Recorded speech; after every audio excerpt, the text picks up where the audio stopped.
Hey gang, today we're going to be multiplying polynomials. So yesterday we saw multiplying by a monomial. Now we're going to be multiplying by binomials. Let's see what that looks like. So in our first, we have two binomials being multiplied together. And in the hint above, it says to multiply a binomial by a binomial, you're going to double distribute. So we're going to take everything from this first binomial and distribute it to the second binomial. Kind of like that. So we have 2x times x, that gives us 2x squared. 2x times 1 gives us positive 2x. Then negative 5 times x gives me negative 5x. And negative 5 times 1 gives me negative 5. Then we can simplify these two middle terms because they are alike. So we get 2x squared minus 3x minus 5 as our answer. And that is a trinomial written in standard form with a lead coefficient of 2 and a degree also of 2. Let's try another example.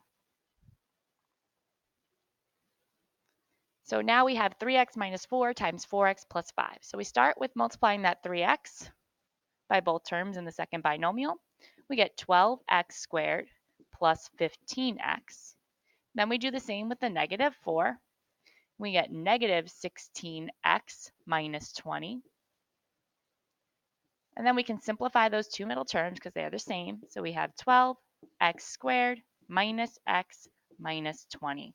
And again, that is a trinomial with a lead coefficient of 12 and a degree of 2.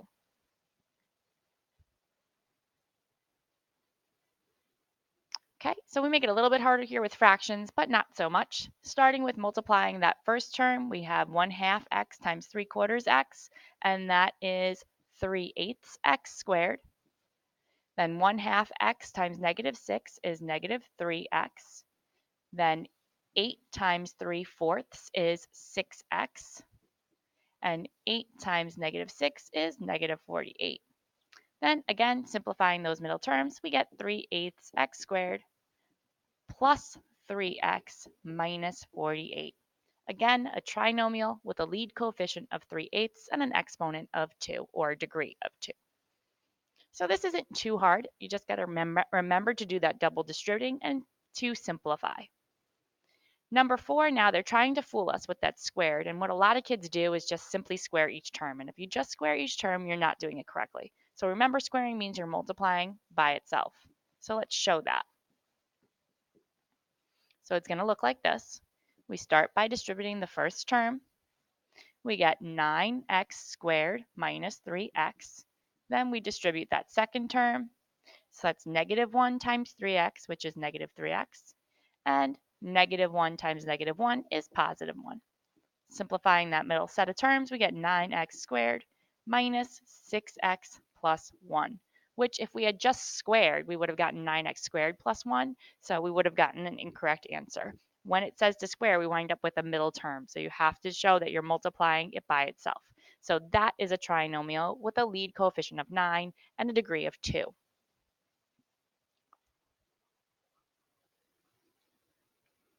Okay, so you're going to try 5 and through 7 on your own and then pick up back here. All right, so now we're going to see some more challenging problems where you have to triple distribute, or we could double distribute backwards. So I think I'm going to do it that way. So starting with this x, I'm going to distribute it 3 times. So we have x times x squared is just x cubed. Then x times 3xy is 3x squared y. And then x times 9y squared is 9xy squared. Then we do the same with this negative 3.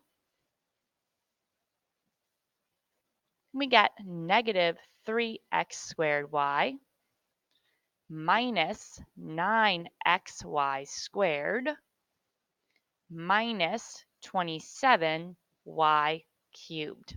Now, if you remember in earlier lessons, I said when you have double variables, you start with the first letter in the alphabet descending in exponents and the second letter in the alphabet ascending by exponents. So now we can simplify. We get this x cubed.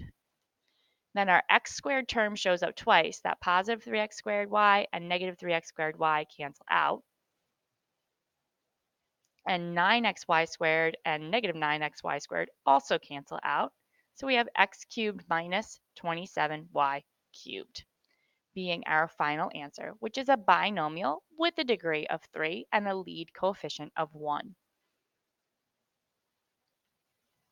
So these can be a little bit challenging only because it's easy to make a mistake when you have a lengthy problem. So make sure you're being very neat. Okay, number 10 I'm going to do with you, and then you're going to do 9 on your own. So for number 10, we have x plus 4 times x plus 4 times x plus 4.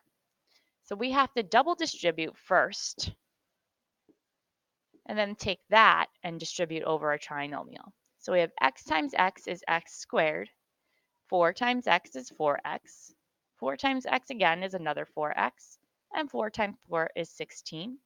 I can simplify that to x squared plus 8x plus 16, and then multiply that by x plus 4. So distributing the x first, I get x cubed plus 8x squared plus 16x. And then the 4, I get 4x squared plus 32x plus 64. Now I can simplify, starting with my highest exponent, which is the x cubed.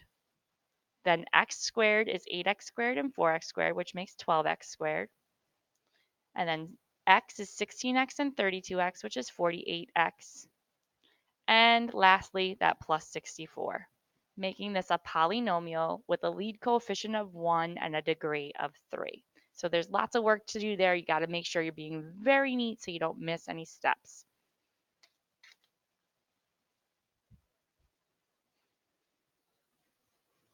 Okay, so you're going to try numbers 9 and 11 on your own.